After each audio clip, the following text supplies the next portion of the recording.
The Zone Coverage Podcast Network.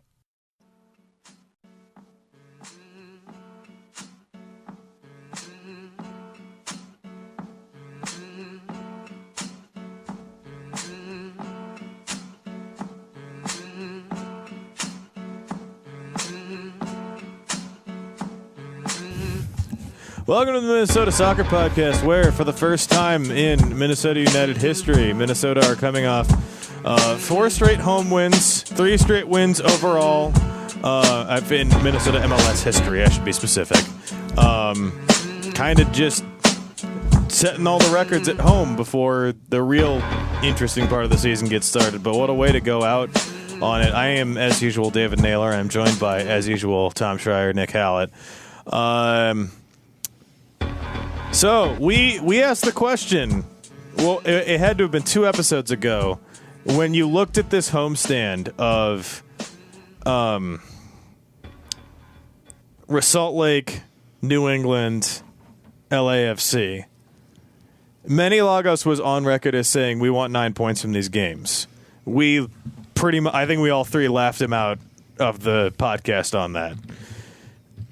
They did it, and boy, how did they put the exclamation mark on it on Sunday? Yeah, just to be clear, the first 2 games were pretty winnable, right? It was they the were third pretty one. winnable games, but this is games against 3 playoff teams. First 2 are atrocious on the road, just like Minnesota. But the third one is second place in the West, and the mitigating factor is they played a weaker lineup. They tried more for their U.S. Open Cup game midweek and have their big rivalry game against the Galaxy coming up this week. So they rested some people, didn't play their usual starters.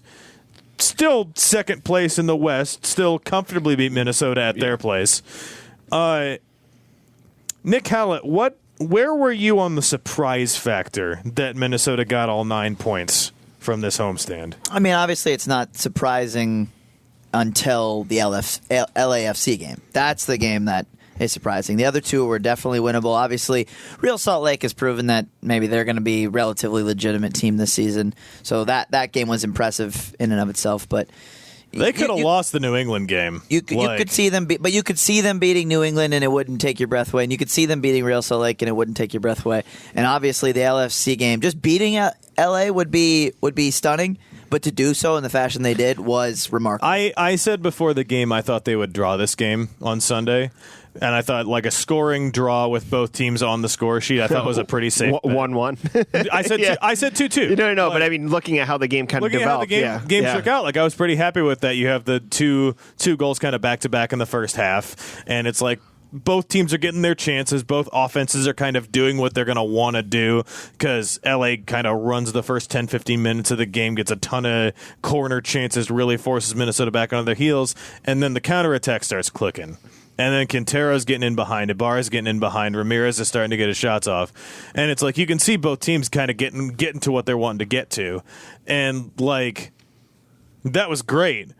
I did not think Minnesota would only give up 1 goal in this game. Not in a million years. Well, I mean, again, one of the main reasons that happened. Carlos Vela didn't play or travel to Minnesota. Sure. That's one. Sure, that is definitely massive. Considering, too, like the statistics, I think he's got 7 goals, 5 assists in 13 MLS appearances, which is really impressive. And he's obviously a world-class player. So that is a huge caveat. But, I mean, again, continued stunning performances from Bobby Shuttleworth. And I, in my player ratings, which you can find on zonecoverage.com, I wrote that I think he's a legitimate MLS All-Star caliber player right now, and has a legitimate, argument to be a part of that because that's the level he's playing at, and it's so impressive. And what he showed this in flashes last season, but what's happened over the last 7 or so games is that it's just commonplace that he will make 3 phenomenal saves, and usually, and when I say phenomenal saves, I mean saves that if he got scored on, you would understand. You'd be like, oh, that makes sense. The Fellhaber shot early in the LAFC game. I don't know how he saved that. Oh, my goodness. Or I think it was Blessing off the corner kick, and it had dribbled out to him, and he shot it low and hard. Mm-hmm. That's a goal. And just 8 barely times out gets of 10. that, and then Coleman cleans it up after. Yeah, but how did Shuttleworth react quick enough to save that? And he had a couple of the New England game, it was looking like he was setting up a frickin' highlight reel for himself in the early part of that game with the stuff he was doing. It was insane. And I think that is very important discussion point when we talk Minnesota United and how good of a streak that they're on right now is where would they be without Shuttleworth? And you could very much argue that they're not on any winning streak without him. I'm dead serious. Yeah, I think it's funny that they said, like, who was the player of the game, and it was like Ramirez, Quintero, I can't remember the third guy, Shuttleworth not included, because it's almost like that's too obvious. Well, and Shuttleworth was the player of the game in the New England game, and very deservedly so. Like he kept them where they needed to be in that game, even with the 2-goal lead that they established early in that game, even with Ramirez getting off the mark, which that's a topic I want to talk about. For sure. But, like, he just does what is necessary, and even with, like, Minnesota has been worlds better on defense lately. I don't know that that's completely true. I think they have been. They've been improved, but do. Dude, he has to make so many saves. How could they be that much better if he's making all these stunning saves? And I think that, like I said, I don't think it can be understated how right now Minnesota United looks so impressive, and they've been on this great run of form. There is a very real timeline where if Bobby Shuttleworth doesn't exist, we're talking about how Minnesota United's building for next year and the rebuilding and what they should be doing. And like I'm telling, like Quintero, as good as he is useless if the team's down 3-0 every game. And that doesn't happen because Shuttleworth keeps that from happening. He honestly, it's amazing. Like honestly, if the season ended today, it would be unfair if Minnesota United didn't give its team MVP award as a co-MVP award for Quintero and Shuttleworth. And that's a fair take, but a strong take. Yeah. I absolutely cannot disagree with that. Yeah. And I'm offended for Miguel Ibarra, but I understand. He's definitely the third. next. He's third. Definitely the next guy. Well, sure. it's you brought up MLS All-Star in relation to Shuttleworth, and MLS All-Star kind of sucks as a discussion point because it's so much of a popularity contest for the starters, like Atlanta getting 6 starters in his... It's like Kansas City. Oh, yeah. Like, it's so stupid. But I think that I saw points made this weekend that for all three of Quintero, Shuttleworth, and Ibarra to be considered as MLS All-Star caliber players based on the quality of seasons that they've had. And I think legitimate cases could be made for all three of them, with Miguel's being the most interesting to make, the other two being pretty easy. Yes. I completely agree. Those are the 3 standout players from Minnesota United this season, without a doubt. And again, one of the main things that makes those 3 so good is that they've been consistent. Not just been good in matches, they've been very consistent throughout the season. And in Ibarra's case, in 3 different positions, has been consistent. Yeah, like his form is something else. It's unreal. Yeah, this is, and I referenced it in the player ratings that I wrote, is that this is the type of influence Miguel Ibarra used to have in the second division. Yep. This is why he won the MVP of the second division. This is why so many people the people who have been with Minnesota United for years fell in love with Miguel, because he can do these type of things and influence the game in so many different ways, with his hustle, with his passing, with his crossing, popping up in timely areas, scoring from time to time, just being that hustle guy. I mean, it's amazing what he's done and what he can do. Like and on both ends of the pitch, because so many of the plays that come to my mind for Ibarra are the things he's done defensively this year. Like the stops that he made, the tireless running onto chances. His goal on Sunday was a prime example of Miguel Ibarra, the player, because it's just this loose little dribbler ball in the box that gets past everybody, and Miguel Ibarra comes from nowhere, just beats everybody to the ball and bangs it into the net. Yep. Like, it was the most Ibarra goal I think he scored this season. He scored a few of them. And the 5-3-2 adjustment by Heath has been great for the team and great for most individuals individuals, but really especially great for a few individuals. And Ibarra is among them, who's benefiting the most. Like that position of wingback suits his attributes so much, and the team is getting so much more out of him for it. And it's great to see. Okay, we've talked about Ibarra and Shuttleworth in your MLS All-Star conversation. Let's talk about the man. Let's talk about Darwin. I have a clip from Adrian Heath's post-game press conference that I want to play as kind of the start of this discussion point on Darwin. What's Quintero's ceiling in Major League Soccer?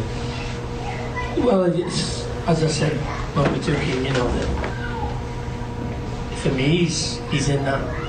Robbie Keane, who was probably the best player in the league for 2 or 3 years, Giovinco, Almiron, he's in that company. And, no disrespect to them players, he's played for as big a clubs as them when he's played, so.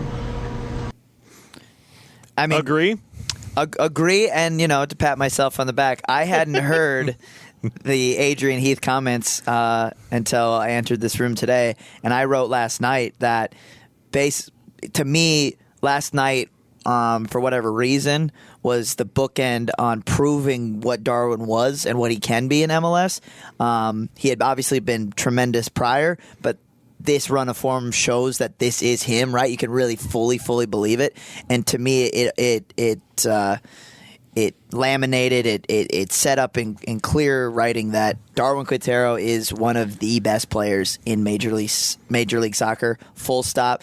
And on the form he's on right now, and if he can maintain this or what have you, he is amongst, and he is in the discussion to be in the top 3. So Robertson's their next, designated player, right, to join the team. Rodriguez. I don't know how I Americanized his name. You're thinking baseball there, Tom. Yeah. You're thinking baseball. Stupid Cardinals screwed up my mind. But sorry, so Rodriguez, who is set to join the team this week. His first media availability is on Wednesday. I wish people could have seen Nick's face. Like he's like, "What are you?" You just looked at Nick's. Mine was pretty similar. Yeah.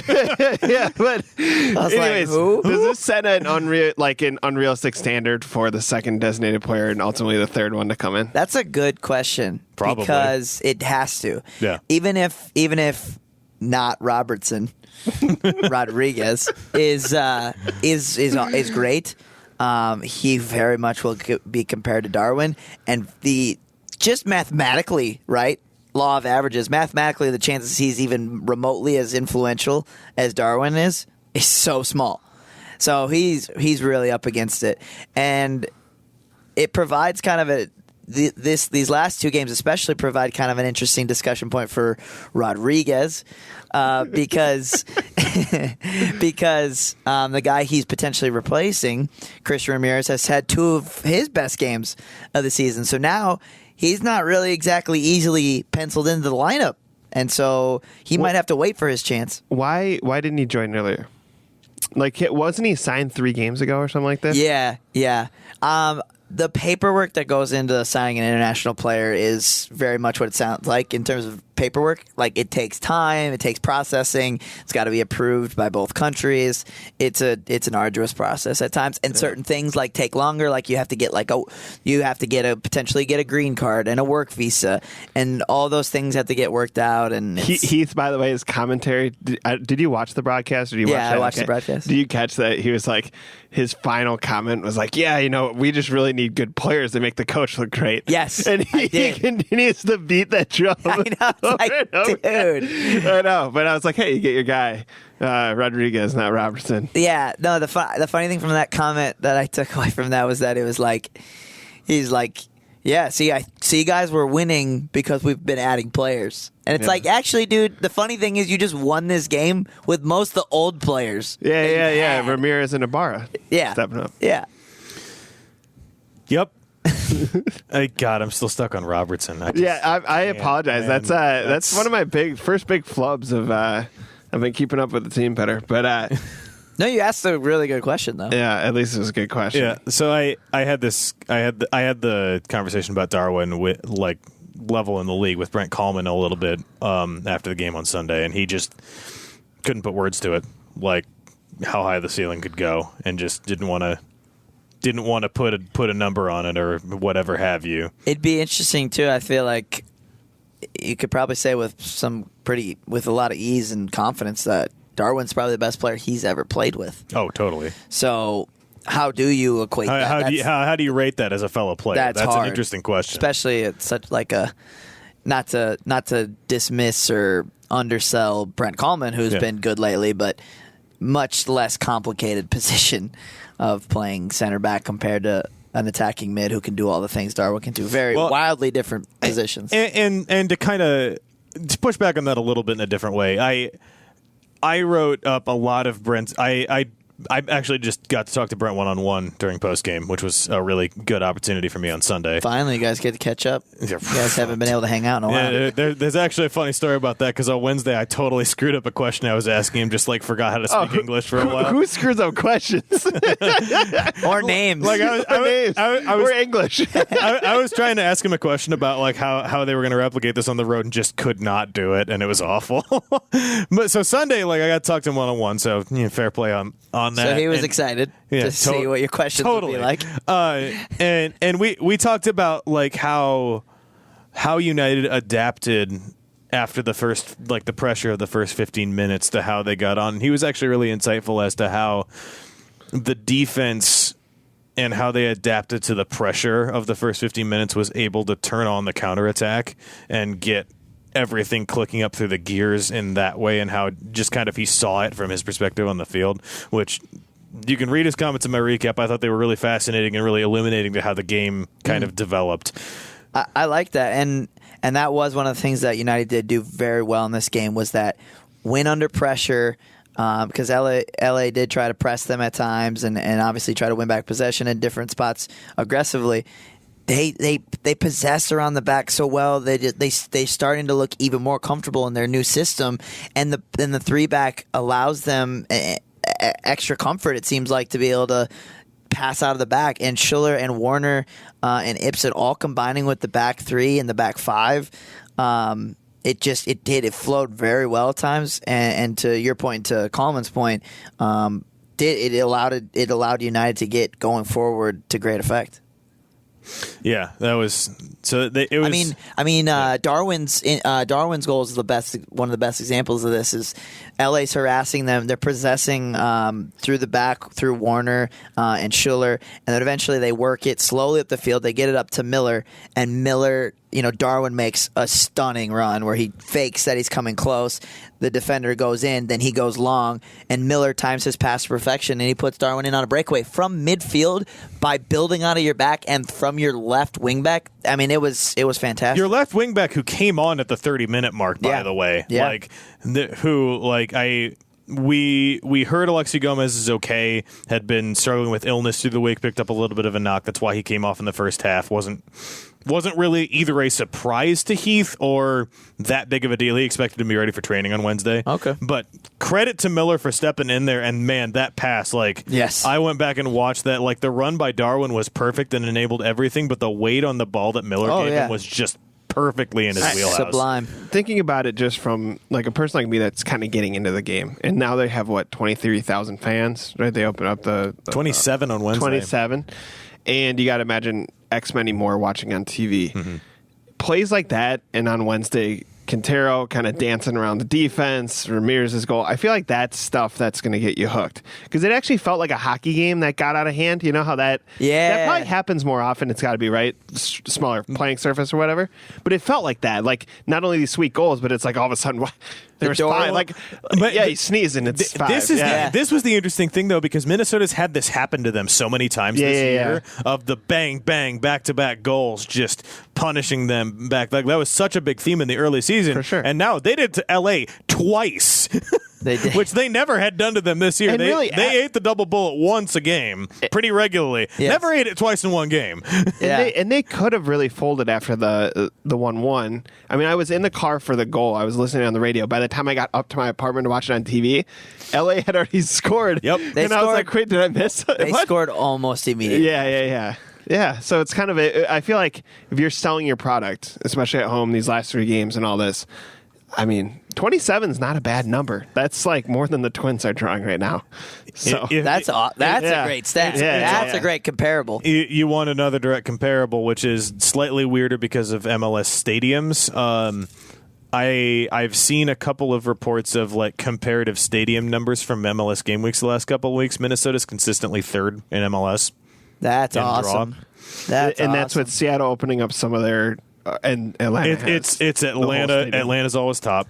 Yeah, Atlanta is always top, and they will be for a while. And the weird thing is, United's going to have to reduce that number by nature of moving to the. That's what I was. I made that comment on Twitter. That's what yesterday. I was just going to bring up because you said that on Twitter, and I think that's a very astute point. Is like, yeah, should Allianz Field be 20,000? It's going to be a hot stick in town. Like, but look at what we already know. They've already originally announced it to be like 19.5, and then what was it like 2 months ago? They announced they were going to add like 3,000 more seats or something. Yeah. So they already know it's going to be interesting to see how it develops because the demand is there at least for what they've got. And if the team continues to get better, it's only going to go up. True. I wonder what their plan is because the way it's built. The way it's built, like I don't know that you can really just add another bowl. You can't just add another bowl up top. I wouldn't yeah. think Can you imagine they build this whole stadium and like, screw it, we're playing the Vikings stadium?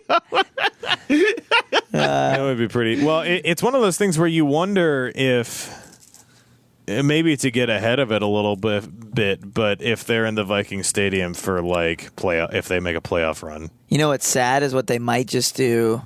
Oh yeah, I guess that'd be. I still don't think that would happen, but. I actually really it won't because it's football season and because their home field is their home field and like the stadium the logistics of all that would not work. But I wonder, sadly, what they might do then is just raise prices because they will because it's already going to be standing room probably. But if they don't do it, the secondary market will do it for them. That's the thing. But that's already how it's going to be next year. But I think as much as they're going to want to like reap as many benefits as they can from the first few new seasons in that new stadium, that eventually like the fever pitch would die down after a few years. You'd think so. 20,000 should settle in the long term as probably a good number. So it'll be a storyline that's interesting to watch develop because like they announced a month or two ago they sold 15,000 season tickets for next year. Like the demand is there. And it's going to be a thing for the next couple of years. Honestly, I think what it is the Twins had it a little bit despite really taking a dive, right? It seemed like maybe 3 years in, Target Field's still sold out, and now they're having... See? And that's what I'm saying is like, yes, for the first 3 years, you're going to be like, Minnesota United... The Wild lasted 10 years. You know what I mean? So it's probably not a bad... Did the Wild die down? Right. No, exactly. Yeah. And so I guess what I'm saying is... And in the state of hockey, like, if that can die down, imagine. Right. Well, and the Timberwolves' trash attendance for years has long been a theme. But I mean, their attendance was through the roof, right? When they were, when they were relevant in the Metrodome, right? Yeah. And then when you had Marbury and Garnett, I guess my point is it's probably not a bad thing to have a fully sold out stadium for the first at least 5 years. Yeah. Just to make it a thing, right? Like it's hard to get in, so it's a big deal if someone has tickets or something like that. Yeah. So that's probably in the short term, it feels like they're missing out on. And they have a good TV deal. But over the long term, 20,000 it's gonna work well. Did you hear Finley? What do you think of Finley in the broadcast? Do we want to? I don't know. I don't know. You didn't like him? I don't know that I want to say it because I don't know that I'm a big fan. I'll put it this way: if we want to get more specifics, we can. But I'm not I don't particularly enjoy the broadcast crew. Apart from Williams, I think Williams does a fantastic job. Sure. He's very good, consummate professional, knows what he's doing. I think the people around him are a little less so. I think Jamie Watson does a pretty decent job. Yeah. He has to deal with I'll stick with the positives, but what I'm leaving out, you can tell who. Sure. I just wonder because I think it's a good thing Ramirez. We were talking. Ramirez got off kind of the schneid and all this. Him and Ibarra again are relevant players. Even if Quintero is a better player, Shuttleworth is carrying him as the goaltender. They're going to have designated players down the road, right? I also think it's probably not a bad thing to have your Zach Parise, who seems like Finley. Every time I heard him, and again, I can't analyze his analysis because I don't understand soccer that way, but when I see him on TV, when I hear him talk, Parise registers right away. My favorite thing with him was how his immediate comment on Twitter after the game was, man, I really just want to be on the pitch and not up here. That's like my entire vibe is I hate being up here. And this probably is the first time he did that, unless he did it in Columbus. Pretty sure, yeah. Like, I don't think he did in Columbus. So that was an interesting thing. I wanted to bounce back to a topic that you mentioned by noting the accolades that Minnesota United players received in this week's MLS Team of the Week. Of which they got the coach and 5 players in the squad of 18. Wow. Which includes, as we've previously discussed, Darwin Quintero, Bobby Shuttleworth, Miguel Ibarra, Christian Ramirez. Are these guys all starters in the Team of the Week? Ibarra did not start. Ramirez started. Let's talk about Christian Ramirez. Let's do it. Who's got goals? 3 in the last 2, and has registered some interesting celebrations and non-celebrations in progress. Which you picking up on his angst, David? Oh, you picking up on that angst? Pause. I have to. I have to share this because we've talked about Christian Ramirez's expansive Twitter presence on this podcast before. Yes, and. He may or may not have favorited a tweet of mine prior. In game, before the New England game, which we talked about his scoring struggles last week's pod after the Salt Lake game. I wrote about it. Many people wrote about it. Our friends at the SB Nation affiliate for Minnesota United, E Pluribus Lunum, wrote an article and a striker ranking in which they ranked Ramirez the 4th most interesting striker on the team, and called him a sitting duck in an article. Ramirez's celebration and I know what happened, for his goal in the New England game was to sit down on the pitch and look rather contemplatively at the sky. Kind of like a duck. Of which, not only did he explain that it was meant to represent a sitting duck to media after the game, and that's exactly the point, and Ibarra knew he was going to do it, he then posted a picture of it on Twitter and tagged E Pluribus Lunum in the picture. That's well, we know he's media conscious. Oh like yeah, he's on Twitter. Like he's all over it. Just a quick sidebar. Well, let me do a quick sidebar to that sidebar. This tells me that we should be inspiring Christian Ramirez's next celebration. He's gonna listen. That's exactly what Eli said. Is like, well, at least they got all these clicks. Yeah. And now and if I can inspire Christian Ramirez to score 3 goals in 2 games by writing trash about him, okay. Then are you really mad? Are we really mad? Yeah. So Ramirez's position continues to be so interesting to me because Romario Ibarra did play in this game. Came in for about 15 minutes, had a couple okay runs, showed kind of what he can do a little bit in a dead game with a lot of tired legs in it. Ramirez is starting to get stuff to go right for him. And, like, albeit his shot for the 5th goal in the LA game was not a chance you miss. Because he got that on a gosh darn silver platter fed to him 2 yards out. From his boy. And directly after he had provided for his boy with a little pass of his own. But, like, the body language seems right. Stuff seems to be working through him. My favorite Ramirez moment in the LA game was the chance that didn't lead to a goal, thanks to Ibson just whiffing god-awfully. The dummy he threw for Ibson to get as open as he did was just disgusting. Yeah, that was sick.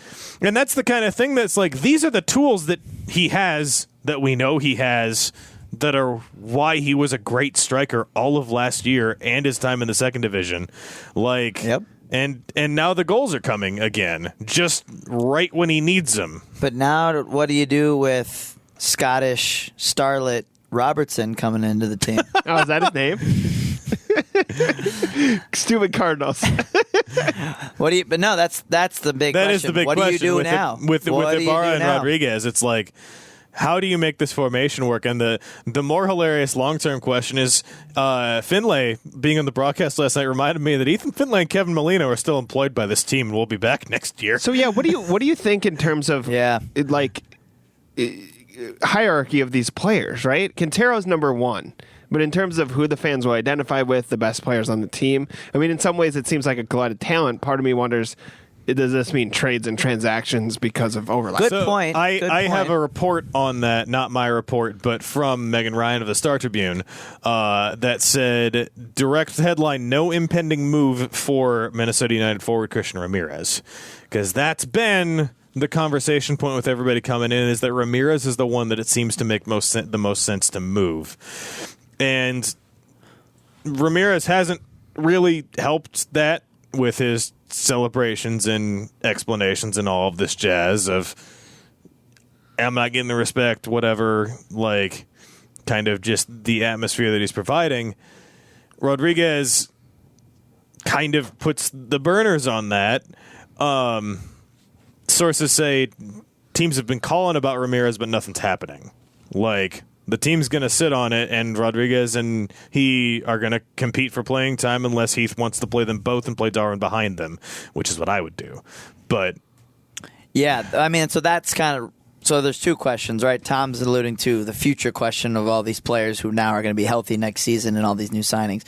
So there's that. We can table that. The immediate question is what you just addressed, David. It's like, what do you do with the current setup? And like I said, I think it was either one episode or 2 episodes ago, I think there's a decent likelihood that you see them stay in the 5-3-2. Again, I don't know how you could possibly leave it given what just happened against LA and what has been happening for the team. But I think you would stay in the 5-3-2, and there's a potential that Darwin drops into the midfield, and then you play 2 strikers up top.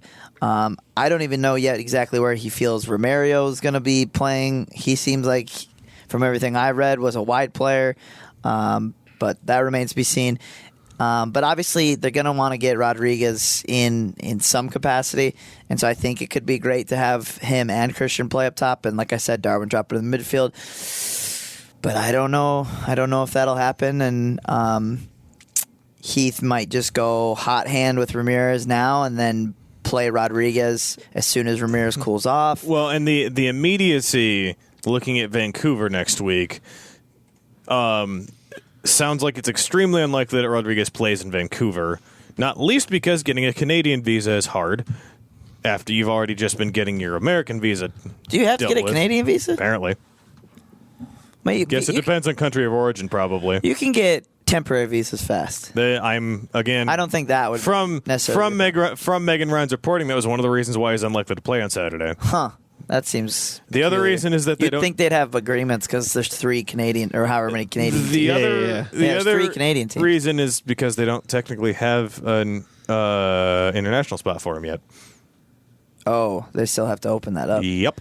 Which means that there's probably something happening for that. It means either someone's going out the door or that someone's about to be approved for a green card. Yep. Like Jerome Thiessen, I think, was the most recent. Yeah, he was. Got approved for a green card, and that opens up an international spot anytime that happens. So, yep. Yeah. So that's one of those moving pieces moving forward that they've got to have a spot for him. So it's going to be another, like, we probably got a 4th game in a row of the same lineup coming at us. I would expect. Why the frick wouldn't you? You absolutely have to. After you drop this, because that was like, how did you feel when they dropped the same lineup for the LA game? I was with it, but I was a little worried. You were concerned because of fatigue. Yeah. Yeah. And I think that'd be fair. If fatigue was at issue, move it. But, like, based on the 3-game winning streak, you don't ask questions. You don't. You can't alter it. And actually, if you want drama, there could be a point of contention is if, and Heath has done this, he has acquired guys and then immediately inserted them into the starting lineup, which has always felt a bit peculiar. Yeah. Now, if he goes and does this and yanks Ramirez and puts Rodriguez right into the lineup based on Ramirez scoring 3 goals in the last 2 games, I don't know how that... And honestly, like, he might do something like that, and I don't know how that would sit. For sure would not sit well with Ramirez, but I don't know how it would sit for the locker room as a whole. Yeah. So it's going to be interesting to see how this is managed. It really is. It really is. And it'll be interesting to come to find out how highly Heath rates Ramirez. Because if these goals in these games, again, they weren't the most exceptional, like, individual efforts, the goals he scored. They were a bit, he gets a tap in from Miguel, and the other one is he's waiting on that corner kick and it drops out to him and he just runs over and hits it from 2 yards. But it was out. it was a striker thing. It was. It was. Like It he was. was there to it. He had the final touch. For sure. They scored off a set piece, which was weird. Yeah. But I don't know. It'll be really interesting to see how highly Heath rates Ramirez, because we'll see come playing time, now that he has Rodriguez at his disposal, and then in the offseason what they do. Because keep in mind, too, Ramirez is one of the most well-paid guys on the team. I don't know how much that would factor in, but He might not be anymore as the DPs start to come in. well, yeah, but he's still up there, yeah. Which is of the non-DPs, he's still in like the top 3. Oh yeah, absolutely. So you have that. That I think is going to be an interesting storyline to watch going forward. And I don't think any of us have an idea how it's going to actually play out. I'm not sure. Now that Ramirez has gone on a decent run of form, who knows? He needed these 2 games really badly. If he didn't score in these games, then Rodriguez would be inserted as quickly as possible. Yep, I think so too. And I think Romario would have played this weekend if he hadn't scored. Like, would have started, if not Sunday, then the next Saturday, and they would have jigged the formation however they needed to. Yeah. Is Romario a striker? I don't know what he is. He played up there. I mean, and Darwin's not a striker, and in the Yeah. 3-5-2, you don't necessarily have to have out-and-out strikers, so he doesn't have to be. But, yeah, it is, to Tom's point, it is confounding to think what they're going to do with Molino and Finley, especially Yeah, if they, that I have no idea. especially if they stay in this formation. Then, essentially, Molino could play in the midfield potentially, but then Finley would have to play wingback if they keep the formation. And I don't know that his defensive qualities are top notch necessarily. Yeah. And he'd have to be right now. He'd be trying to supplant Miguel, Yep. who you would never take That out. doesn't work at this point. At this point, so yeah, I don't know. It was just one of those things that crossed my mind vaguely on Sunday. I'm like, well, that's interesting. Molino's the most interesting one. I think Finley's pretty decent. Yep. But Molino is very Molino. good. Yeah. So he has to find a way into the team, and I don't know. But he could be the left wing back, and as good as Alexi Gomez has been, that'd be okay. Molino still could take over. Heath wants this, right? He wants the competition, Yeah. Yeah. Well, and if nothing Yeah. else, they've got depth. If they can convince all these guys they're going to get their playing time and actually be able to rotate, Right, and the only reason we're having this discussion is because Molino and Finley tore their ACLs. What if, knock on wood, not to jinx anyone, right? But what if Miguel Ibarra and Christian Ramirez tear their ACLs next year? You know what I mean? You have the depth already. You don't have to scramble for it. They seem to have the depth, but not in the positions they need, right? They need defensive players, right? Well, it seems like they have depth among scoring players. That's the real problem, because I was actually going to move towards the defense in next couple of discussion points, because you note the one result of these 3 that hasn't gone well was the game on the road, but it was the game on the road where they changed the back 3. And not that the Houston game was entirely at all on Wyatt Omsberg being there instead of Francisco Calvo, but Calvo, Boxall, Kallman has won 4 straight games. Some of them pretty handily. And I mean, I think it's fair to even include Miguel and Alexi in that. Well, but I'm just talking about the back 3. The fact that you've got your 3 best defenders. Kallman, I talked about Team of the Week earlier. Kallman's the 5th dude that made the Team of the Week this week on the bench. And very deservedly so, because he was a monster on Sunday. Yeah. You have Kallman on the field. That wasn't happening earlier this season. Right. Before Calvo left for the World Cup, Kallman wasn't getting playing time. Right. You don't have depth behind these 3, but That's the a fact good that you're point. getting them all to play is so huge for this team's success. Yes. It is kind of startling. Should they lose one of those 3 to injury, It's a huge problem. Who do you replace? Well, them and with? that was Calvo missed the Houston game because of a yellow card accumulation suspension, which that kind of thing's going to happen on and off. And is that the last time they lost? Yeah. So, look at that. And it was the last time they were on the road, which coincidentally, Also very poignant. I did want to touch on Kallman. Kallman's first 10 minutes of the second half in the LA game were the best center back play I've seen this season. He was everywhere, and the run he had to shut down Adama Diomande, Yeah, that was great. who has been In the Premier League. who has been like the biggest revolution of a new player this season outside of maybe Darwin himself, because he's been amazing for LA. Yeah. Of not like outside of Vela, he's been one of their best players. Yeah. Him coming on halftime trying to change the game, he gets a turnover at the halfway point, and Coleman just gives him nothing, and he walks it out of bounds. Yeah. That was awesome. Yeah, it was. It was really impressive. And he got like a standing ovation. Oh yeah, in the stadium like for it. the crowd knew what was up, and that was like 2 minutes before they transitioned and scored the fourth goal. Like that was the last moments of LA threatening. And the trend that I noted when I talked about Coleman in the player ratings was that Coleman unexpectedly last year came into the starting lineup and never left. And he was one of the lowest paid players on the team, still is one of the lowest paid players on the team. And no one expected this Minnesota guy who just kind of hung on to this roster to do that. And he held his own, became an MLS starter regularly, and the only reason he lost his spot last year is because he got injured. So coming into this season with the addition of Boxall, who they got to replace Coleman because of his injury, he was out of luck. But boom, he comes back in the lineup, and then he was very shaky because he hadn't played starter minutes in almost a year or a better part of a year.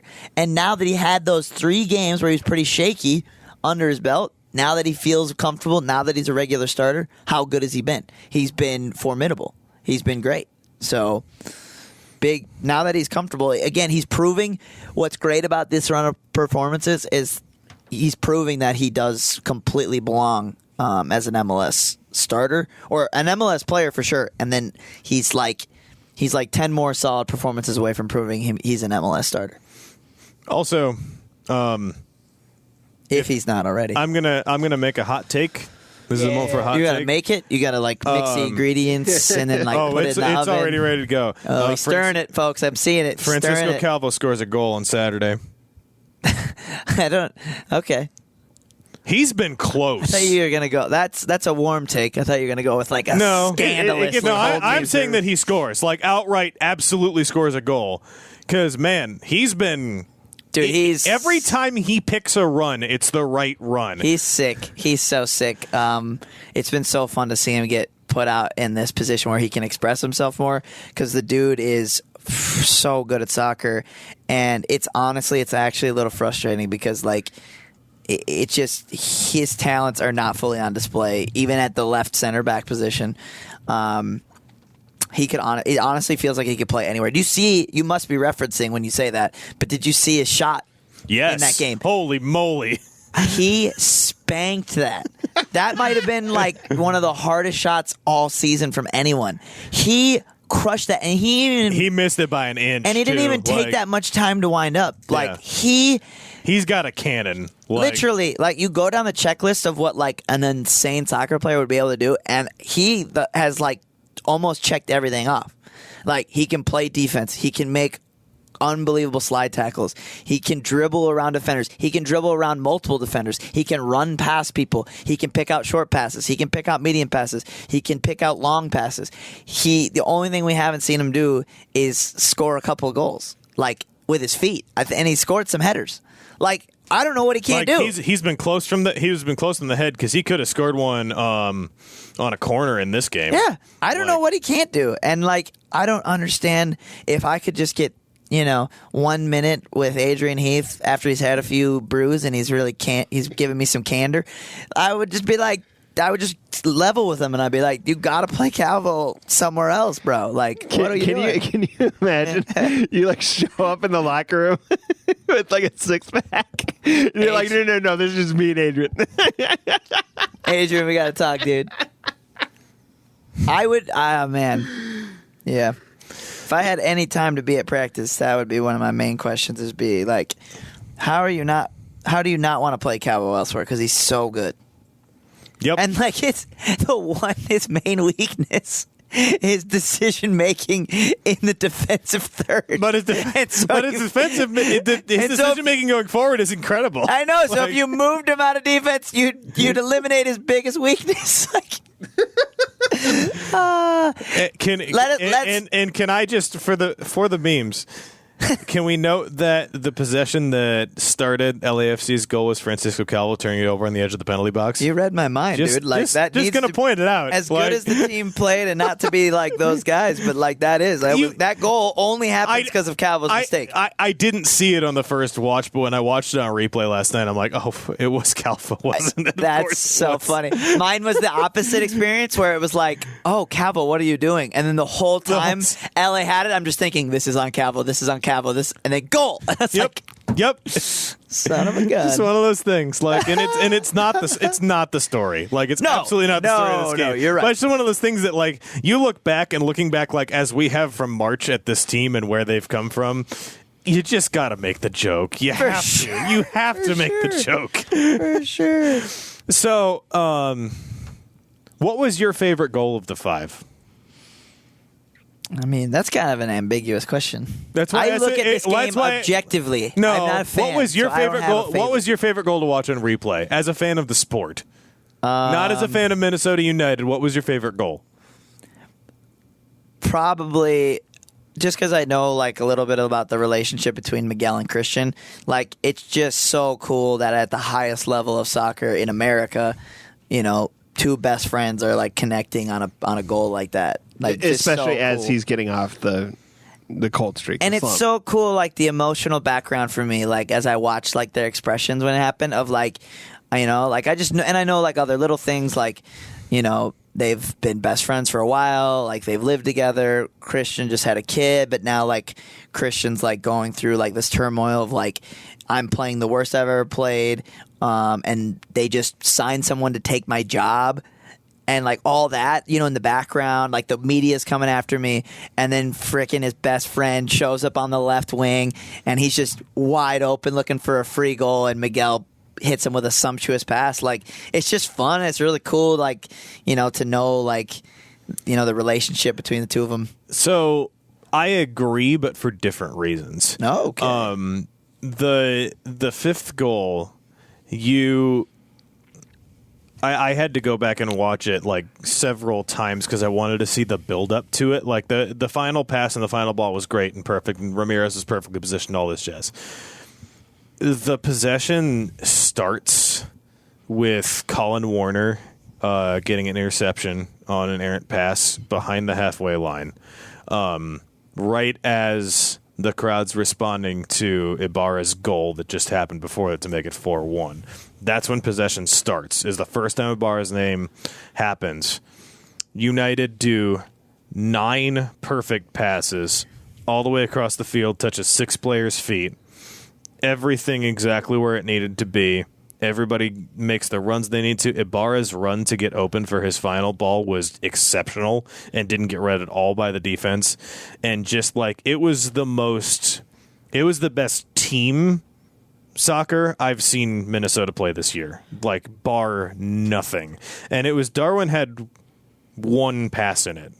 And it was not like the backbreaker. It was not like the Z3. He was a part of the move. That in and of itself is a huge, you know, plus for why that's a great goal. Because like he was in the middle of the move down the right side, but the cross to get it over to Ibarra's side of the field was from Ibsen after Darwin's pass. Yeah, and then it's a combination between Ibarra and Schuler to get Ibarra open for the cross to do. And so that was just like watching the build up to that goal was one of the most satisfying moments I've had watching a United game this year. Like 100%. Yeah, no, it's true.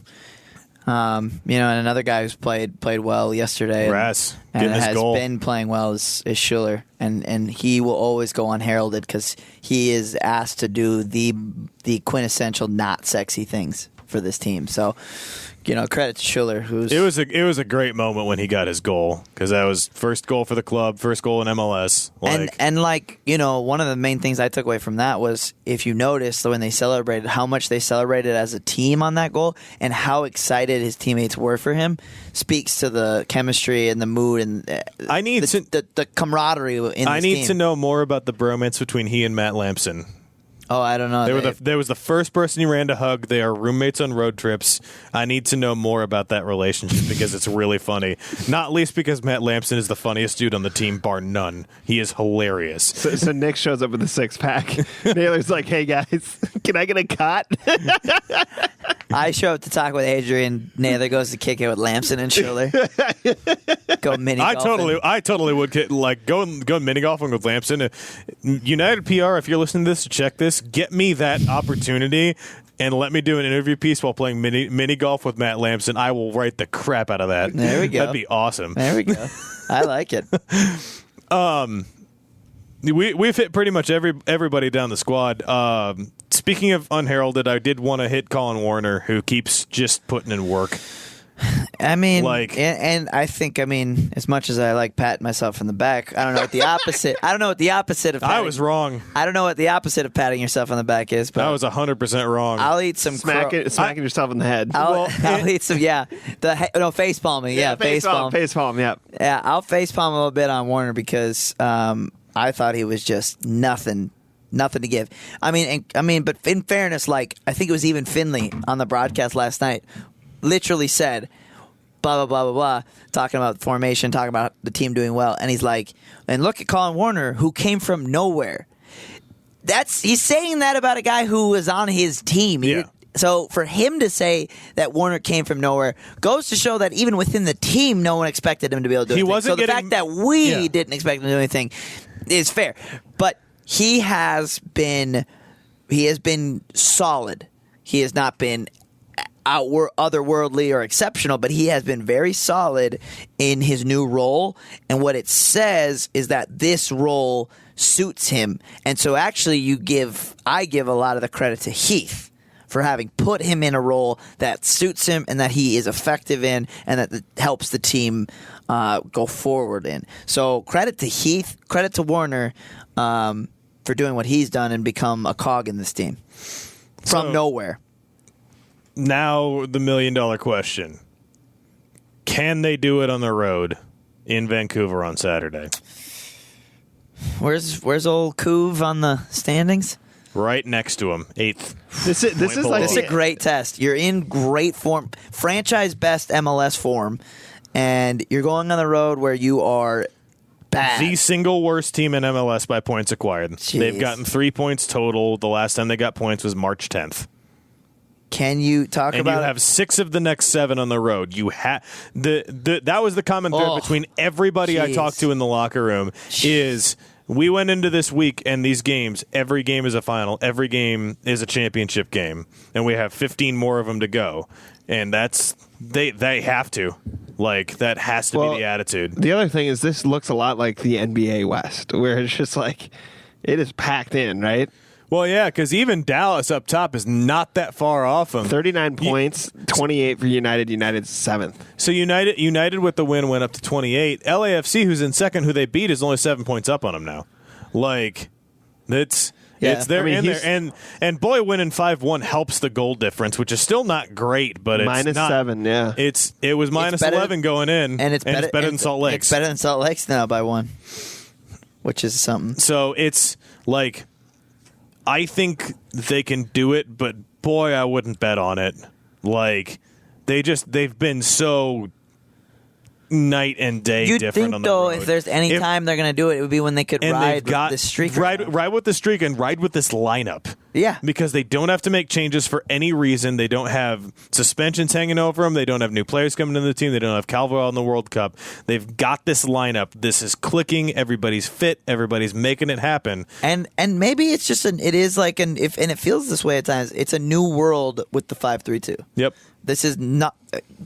Make no mistake, this is something they've never played prior to 4 games ago, and it's only getting better. And it's getting better, and it's had stunning results. I think the only time they've lost with it was it U.S. Open Cup, and they played a bunch of No, it was Houston in the league. Okay, it was Houston in the league. It was Houston in the league, and Calvo was missing. It was the game Calvo missed, yep. So that's the one time. And that, what was the... They were awful in that game. Yes, they were very bad. They were very bad. And they were super tired, though. Yep. They were also very, as a team, fatigued. Well, and that was the thing. Heath noted in terms of fatigue. They get a whole week before They have a whole week before this game after having 9 games in 35 days. the last month. It's been a crazy stretch of games, and they, particularly the top players in the lineup, have not rotated that much. Like, Darwin's played nearly every minute of all of those games except for the friendly. Ibarra. And so have Ibsen and Schuler. Like, that's what's crazy is that Ibsen's played that much. That's crazy. And like Ibsen got some time off late June, but it's been insane. So it's like it feels like if there's a time they're going to do it, this is the week they're going to do it. But boy, you've got to see it. You've got to see it once.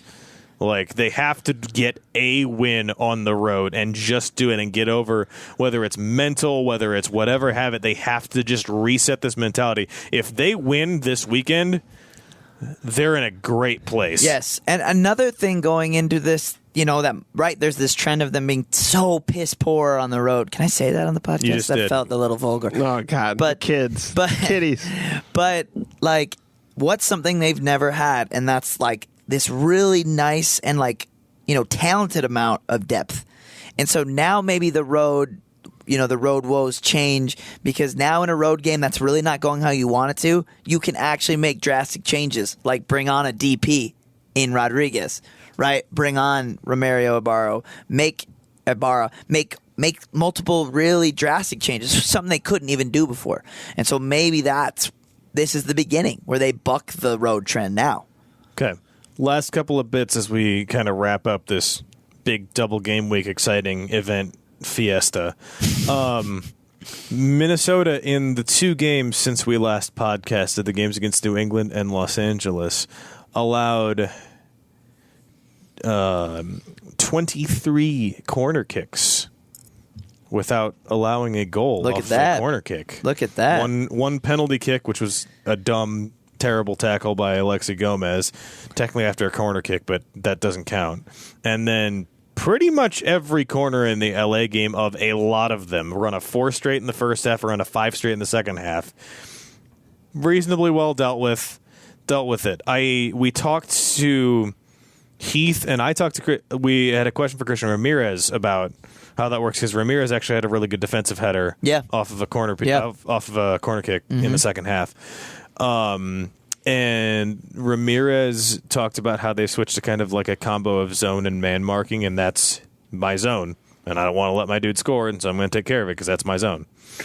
And as a coach, do you think that approach is long-term sustainable for the team to continue not allowing goals from set pieces, and how have they looked defending them since they've made these changes? Have you noticed anything different? I mean, the stats show that it's done something. And I mean, it's something Ethan Finley referenced on the broadcast. He was like, they've switched to a zone system, and it's paying dividends clearly as of right now. I mean, it's obviously a welcome change, because whatever, like we talked about before, whatever they were doing wasn't working. So as of right now, looks like a great change. Another solid tactical adjustment from Heath. And one that was really desperately needed, even more than this 3-5-2 change that has come out of nowhere and been a revelation. Yes. The corners were such a big problem for them, even in the games they were winning at home, in the Toronto game, in the Salt Lake game. So the change that they've been able to put in, to adapt to that, has been really good. That's a great stat, though. Yep, that they've had to face a lot of corner kicks. Their offensive profile in these 2 games is so interesting, because they really don't take that many corners or take that many crosses themselves, because they play much more directly into the middle through Darwin's runs, through trying to attack the offside trap, through all of that. It's not really their style to just rain it into the box. Like the LA game, crosses was 24-8 for LA in a game that Minnesota won 5-1. In the New England game, it was 26-9 on crosses, and Minnesota only had 1 corner that entire game. Like, it's not their style, and it doesn't need to be. And a huge part of that, again, is Darwin, because he can do things in the middle that most players can't. So, last little tidbit, we mentioned earlier that Minnesota had I think almost a club record crowd. It was the second highest attendance the club has had since MLS on Wednesday. By opening part of the lower bowl, they had a crowd of over 27,000, and that was because of a thing that Nic Hallett is intimately familiar with. Can you talk a little bit about what the USA Cup is? Yeah, the USA Cup is the biggest soccer tournament every summer in Minnesota, but it's actually one of the biggest in the nation. And it's such a fun event, and it's called the USA Cup because it's like it is one of the premier youth tournaments to come to in America. So what happens is teams from multiple countries actually come and play this. Like as a kid, it's the closest thing you can get to a World Cup. Unless you're literally playing for like the U15 national team. I saw awesome. that. I saw that one of the. I think it was the U11 final was a Somalian team from Minnesota against a team from Mexico. I think, which was really cool to see that kind of representation on both sides of that coin. Yeah, and I don't know which U11. That's funny you bring that one up because I don't know which U11. It was U11 or U12. I don't remember for sure. I saw it somewhere running around Twitter. I think it's U12 because my team. Your guys were U11, my right? boys were in the U11, and we lost in the quarterfinals to Brazil. And Brazil went on to win. Yep. So, I mean, as a kid, right, as a youth soccer player in Minnesota, how amazing of an opportunity is that? You get to play a team from Brazil, and you're in Blaine. In Blaine, yeah. At That's the NSC. amazing. So no, it's a heavily attended tournament, and there's like 3 of them in one. There's a weekend one, and then there's a week long one, and then there's like another weekend one. It's wild. Well, because that was the week long one was over the New England game, and so that was apparently like a lot of the people from the tournament got tickets to go to the Upper Bowl of the United game, and that's where they got all those crowd numbers from. Well, and keep in mind, Minnesota United, when they played in the second division, played at the National Sports Center Stadium. Which is in Blaine. And they still train at the NSC this year. And they still train there. And so back when they were in the second division, the USA Cup, all the people are visiting Blaine. They're in Blaine. So then they go to, of course, a bunch of soccer families want to go to a professional soccer game. So that was always one of the best attended games when they were in the second division was during the USA Cup. Well, and now this one. Hence why they tried to carry it over. Yeah, and they tied it in. I'm not sure if it just didn't happen last year or what, but the numbers on this were second to only the opener last year, which 32,000 I think was that number. Yeah, right around there. So it was just interesting, and since you have a deeper perspective on that than either Tom or I do, obviously, since you actively took part in it, I thought I'd get a little bit of your input on that with your day job, if you will. Yeah.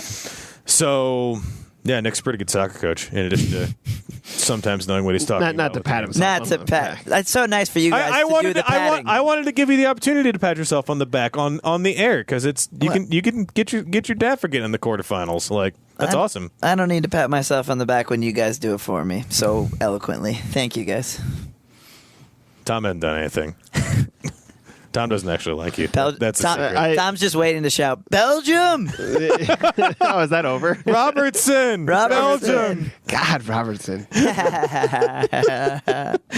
All right, I've run out of stuff to talk about and making fun of Tom, which means we should probably be done here. So you can read our content on zonecoverage.com. I was really happy with the quotes and access I had for the recap this week, and I thought it was one of the best ones I've written. So if you want to go read that, that'd be great. Nick's player ratings, I haven't read them yet. I'll go give him more clicks after this, and you should too. And on zonecoverage.com right now, we have Arif Hassan's big NFL, what is it, Tom? Yeah, you know more training about this camp than I guide. do. Vikings training camp guide goes position by position. Only $20. It's what it's cost in the past season at the last 5 years. However, you can get an Arif Go Nocturnal shirt. It's in high demand, according to Twitter. So you with the $20 for the deal, you get a zonecoverage.com membership, which you should have already, but you need to get on there, and you get the shirt. T-shirt, which I mean, how do you not want more shirts? Everybody needs more T-shirts, right? That's Exactly. just how this works. And like Naylor's saying this when he has a rip on his collar. Everyone needs a new shirt. I've had this. I don't for even a know. very long time. As we addressed in our text messages, Hallett doesn't even do laundry. He just buys new shirts. He's gonna have Go Nocturnal. It is funny. As addressed in those same text messages, this is my launder day outfit, so you can deal with it. It's funny. I literally did have to take a tag off of this today. It's literally brand new. When I ran to the bathroom, I was gonna say I hadn't seen that one before, so there you go. Yeah, but I would just say parting words on Arif. I mean, if people listening to this podcast probably know who he is, but I mean, if you want a guy who covers the Vikings in a unique way and in a very in-depth way, and a guy who uses statistics in a really fascinating way, you should check out what Arif has to offer because it's awesome stuff, and he does a great job. Should have daily videos with all those guys. Sam Ekstrom, our great reporter there. Yinka and Luke and Andy, all the guys from the Football Machine. So, yeah, a lot of Vikings content, obviously, plenty of soccer. We've had good access with the team, had fun, having fun covering them this year. Yeah. Yep. Get a membership. It's been a lot of good stuff. And while I'm dapping what we're covering coming up, in case you didn't know, the WNBA All-Star Game is this weekend here in Minnesota. Oh, wow. Yeah. And Mitch Hansen and I will both be at that game doing some content from that. We got to figure out how we're going to attack that. But we're both going to be there. It's a big week for the WNBA. All the stuff's going to be here. They have an open practice on Friday, I think, that you can still get tickets to, and the game on Saturday. I don't know. Lord knows I haven't looked at tickets for that, but I can't imagine they're that great. So that's going to be a really, really cool event to have in Minnesota at Target Center, and we will have coverage of that. That's my primary other beat at this time of the year, is covering the Lynx, and they are turning stuff around and have 3 representatives in the All-Star Game, so it's going to be cool to see them honored in their home stadium this weekend. So look for coverage of that. That's all pretty that rad. has. Yeah, and that's about it. So for David Naylor at Prof. Cedar, Nic Hallett at Prince Hallett, Tom Schreier at T Schreier 3, this has been the Minnesota Soccer Podcast, and we will see you next week. Peace.